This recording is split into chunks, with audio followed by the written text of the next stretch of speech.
In 2012, at 25 years old, I wanted to jump higher for some reason. I think I thought it was cool. I didn't even really play basketball and barely played volleyball. I just thought it would be cool to be able to dunk. So I put in tons of work. I mean, I was literally doing 300 jumps a day, then heavy squats and jumps off a box and all that sort of thing. And I really had no pain. I mean, I was still 25. I was taking pre-workout every day, so I was jacked up, ready to go. I was all good until it wasn't. Then my knees kind of swelled up the size of softballs. Then 2 days later, they seemed fine, so I was back at it. But then from that point forward, for 11 years, I have not been able to fix this knee pain until recently. And today I'm going to share with you how I did it. Now, you might be wondering, if you've been listening to any other episodes on my podcast, like, hey, this is like a business guy who's talking about e-commerce, making more money, being more successful, more fulfilled as an entrepreneur. Why the heck is he talking about knee pain here? Well, I have one filter right now when it comes to whether or not I share something on any social media platform, including podcast or YouTube, is that if it could help someone, I'm going to do it. And so I spent so much time and energy trying to figure out the answer to this freaking thing with this knee pain that I know this answer is unique. It's not out there from what I've seen, at least put together like I've had. And so I think this could help somebody. Maybe it's you. Maybe you share this episode with somebody else. I could care less if it turns into any business for me. I don't have anything that's going to help anybody related to knee pain other than literally just this podcast episode. But I think it could definitely help someone. And so also it does kind of tie in, because really what I'm about here is not just making money, not just building businesses. To me, that's just one tool for a better life. Having your own business is great because you have lifestyle freedom and you have choices. You don't have anybody else telling you what you can and can't do. And then when that business becomes successful, then you have financial freedom that gives you a lot of options, makes life a lot better. But that's just one part of life. The other part, a big part, is health. Then there's relationships and other things, but health is another big one. If your health is all screwed up, including having knee pain that's constantly annoying and feeling like you can't do what you want to do, that is going to be a problem. It's going to hold you back in business, hold you back in life. So there's no reason you shouldn't address that also while you're also trying to build more businesses and make more money. So what I'm really after is total life fulfillment here. That's what I want for myself and what I want for you. So if you have knee pain or know someone who does, this might help. If you have zero interest in this, other than maybe curiosity, feel free to skip this episode. Check out the one before or after. It's going to be something related to business or self-development. This one's pretty unique and a little different. So to give you a run through of what I tried over these 11 years, and this is not even partial. I used to have a document that I was literally capturing all this stuff for some reason, but I don't know where that document is. So these are the ones that I can remember when I was preparing for this. I've had 2 MRIs. I've talked with 2 orthopedic surgeons, actually 3 orthopedic surgeons.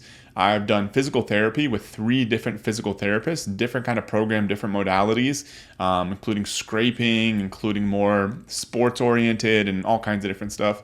I've done probably at least 100 hours of reading blog posts, reading books, trying to fix this issue. I've done PRP injections. I've done ozone injections combined with a PRP called prolotherapy, I believe. I've done those injections in the knees, super painful, only helped for a couple months and then was basically useless. I've done PEMF, which is basically these electric sort of machine you can lay on, or they put things on your knees, really anywhere in your body that gives kind of like a high dose of electrical current. You know, that little pad you can put on yourself that you could buy on Amazon that kind of feels like it's buzzing. It's like that times 100. Literally your body is convulsing when it's cranked up all the way. And so it's that level that I've done on my back and my knees. I've done Exosomes injections and the IV drip for Exosomes. And I literally tore through the book called Becoming a Supple Leopard by Kelly Starrett on mobility. I think I became like a mobility expert as much as I went through that book. And literally it's like the size of a textbook. And the thing started falling apart because I used it so much. I bought all the mobility equipment. I knew all of that stuff, and it's still super helpful. When I have an issue, my thought is not to go to a physical therapist. It's to, now I have the book on Kindle, so I don't tear through it, and it's easier to search. But I'll go to that book if I can't remember something myself and literally go through some of those treatment programs. And a lot of times that's probably more effective than what I'd get at a physical therapist anyways. So I did a ton of mobility stuff. I've used ice, I've used heat. I've done a stretching program called Egoscue, where I went to here in Austin. I've done chiropractic treatments. I've done lots of stretching, which has helped. We'll talk about that in a second. I've tried barefoot shoes, and I've even tried taking time off from exercising.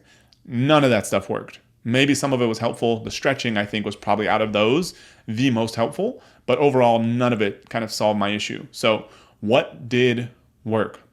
Well, what I think happened, so you understand why what worked did, and I've talked with different doctors, I've talked with my business partner who's a chiropractor and very up to date on a lot of health stuff.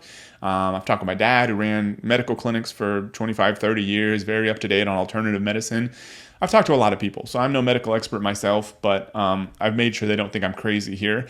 And so I think doing all those jump exercises created an imbalance. I would do basically no stretching at the time. So I was just beating my legs up and creating these imbalances between strength and flexibility. And that imbalance, which was unnatural for my body, created really a low margin of error for my knees. So maybe, I don't think it's like IT band, but maybe something was a little too strong, something else was a little too weak, something else a little too inflexible. And it's hard to sort out what that was. But I think what it did was created a kind of tracking issue that I went to physical therapy as they try to fix this. They couldn't really fix it, but created some sort of issue where if I get any sort of decent amount of inflammation in there, then I don't have any margin for error in that area. And so even moderate inflammation would cause pain because that was really the weakest point in my body and probably still is. And I really thought I was crazy because I would eat some food and I'm like, how the heck could eating this food only hurt my knees? That doesn't make any sense. Like I don't eat, hamburger and that just goes straight to my knees, like physically the actual food, but the pain would. It didn't hurt in my elbows, didn't hurt in my neck, didn't hurt anywhere else. Maybe it felt a little inflammation other places, but the pain was only in the knees. And I thought I was insane. I eventually discovered knees over toes during the pandemic. He's blown up from like 60,000 to like 2 million followers on Instagram. Absolutely insane. He's got a great program and that's been part of the solution. But when I first started doing that, the results were kind of like a roller coaster. I'd be like, man, I'm making so much progress. Things feel good. And then the next week, it would be terrible. Like I started back at the beginning. Like he has you do some of these little exercises where you're stepping down off of a, up to 6-inch box and you're stepping down. It's really forcing you to bend into your knee. And some of those, like sometimes I'd be like, this is great. I start adding weight. And then I feel like I couldn't go more than 2 inches off the ground and it would just hurt my knees. And I'm like, how is this even possible? And so what I discovered is that diet was a big part, specifically diet and foods that cause me inflammation, which I think is specific to everyone. This is why some people, the solution doesn't work for everybody, the same solution. I think you have to get some sort of food sensitivity testing or food allergy testing. The one I've done most recently, I don't necessarily know that any of these are better than the other ones, but the one I've done most recently was from Cyrex Labs. You may have to find a doctor that helps you do that test. Any of them are probably fine as long as, they're probably at least $500, then you're probably getting a good one. And it'll tell you foods that are kind of triggering for you. These things are not perfect. I think it's one point of data that if it says, like for me on that Cyrex one, most recently, this was a big change for me, is I've done them before and it was like, maybe gluten, maybe soy, maybe some rice, maybe this kind of thing. But it wasn't so clear. But this one, the Cyrex one, basically said, hey, I did 3 different arrays or 3 different tests, and pretty much all of them that measured anything related to wheat said, hey, wheat is not good for you. It's very inflammatory. And so these things are not perfect because I think it did miss some stuff, but it's one point of data. So you've got your own experience. If you start thinking about these things, getting a food sensitivity test is another point of data. Then I think you can back that up or correlate it with another more crude tool, but I think super valuable that I don't hear many people talk about is, I don't remember how I heard about this, even idea of doing this, but if you can track what foods are you putting in your body and then what symptoms do you experience, which could be joint pain, it could be stomach issues, you could have diarrhea or whatever. If you're tracking the foods you eat and the symptoms you have, there's tools out there, an app that will correlate the two. It says, hey, you've been doing this for a month or 2. Every time you eat this, noodles from this Chinese food restaurant, it jacks up your stomach. And so I found an app that does this, and it's actually for IBS. I don't have IBS, but it's called Care IBS FODMAP Tracker. And if you literally just look at like IBS tracker or something on the App Store, it'll probably be there. It's a super clean interface, but regardless of whether you have IBS or not, like what it does is it sort of correlates your symptoms to the stuff you're putting in your body. So it's kind of manual. You have to put in all this food you eat, everything, all the symptoms you're experiencing.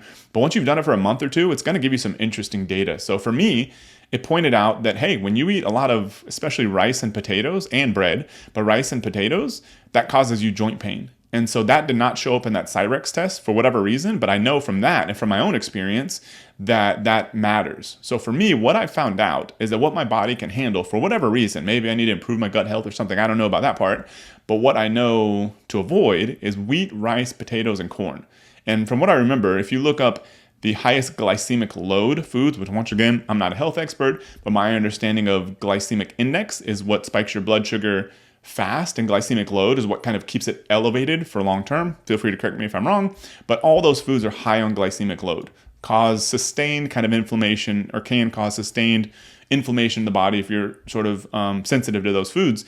And that's what I've experienced. And so for me, I can't eat those things more than once every 2 days. My body can kind of handle that. If I've been doing a bunch of working out, I eat some rice or whatever, like once every 2 days, it's not going to make much of a difference. But when I start piling it on, that's when I get this joint pain that will not go away. If I eat, say a breakfast taco made with flour tortilla for breakfast, I eat a hamburger for lunch, and then I eat some, steak with potatoes for dinner, like that's just kind of inflammation recipe for me. And so my diet now consists mainly of meat, fruit, vegetables, excluding potatoes, nuts, olive oil. And then for me, I don't seem to be super responsive to or sensitive to sugar or dairy. I don't do a ton of sugar to begin with. But for me, those don't seem to make a huge difference. I can do dairy all day long, and I don't have any joint pain or anything like that. But that could be different for you. So I think those two sources, a food sensitivity test and some sort of thing, an app such as the Care IBS one, that'll basically correlate the food you put in your body and the symptoms you have, that should sort out, what is causing you issues if it is a food thing for you. So that's, to me, step one, is to dial in your diet so it's not causing you these inflammatory issues. Then, as far as knee pain, I don't think there's anything better than the knees over toes stuff. He's blown up for a reason, because I think that stuff works. And, they've got some insane stories, including his own, where he's had, I think, knee surgeries. He's been told he doesn't have cartilage, and he's got other people with similar kind of stories. And then all of a sudden, they're able to do these insane jumping and bending into the knees and all that kind of thing. I don't think we fully understand as society or medical profession. Like, I don't think it's fully understood how joint pain can be fixed. I think it's a very tricky issue, and there's something that doesn't quite add up. For somebody to be told, like, hey, you don't have any cartilage left, and then all of a sudden they can jump and run and all that kind of stuff, no problem, is kind of insane. So there's something there. But as far as the exercises to do, knees over toes, if you go to either check out his Instagram, his link to his business, but it's ATG, as an athletic truth group, atgonlinecoaching.com. It's got like a $50 a month membership. Great deal. I'm a member. I've been a member off and on as I needed it and didn't need it, but I'm currently a member. But for me to get the most value out of that, I really had to dial in my diet first. Otherwise, I could not make consistent progress with that program.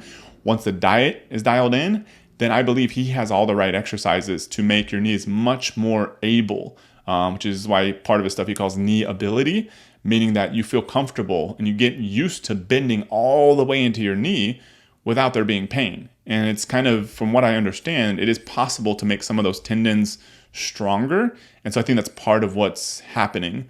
And you just get more comfortable. Whereas for a while, if you've had knee pain, it feels crazy to bend into your knees. But in this case, you kind of build up that muscle memory, build up the strength in the tendons if that's what's happening. Other big part of it is flexibility. If you have knee pain, then it could be, this is a big thing from Kelly Starrett's Supple Leopard. It could be in the chain above, could be the chain and down. You kind of want the whole chain. It could be above or below the issue of pain. So if you look at where your knee is, you could have flexibility issues below it, such as the front shins. You could have calf flexibility issues. You could have ankle flexibility issues. You could have big toe flexibility issues. If you imagine, if you get into like a runner's stance and your big toe is super stiff, like mine especially was, but still kind of is, but I've done a lot of stretching there. All that pain, if your toe can't bend, it's just going to go straight into your knees. So you need flexibility there also. Then if you look above the knees, your quads and your hip flexors, or onto the sides, your IT bands, or in the back, your hamstrings, if any of those are super tight, that could also be causing unnecessary pulling on your muscles or in the kneecap area, causing things to track improperly. So fixing those from a flexibility standpoint is another thing that's part of that knees over toes program that some people out there, you read some blog posts and they're like, stretching is stupid. You don't need any of that.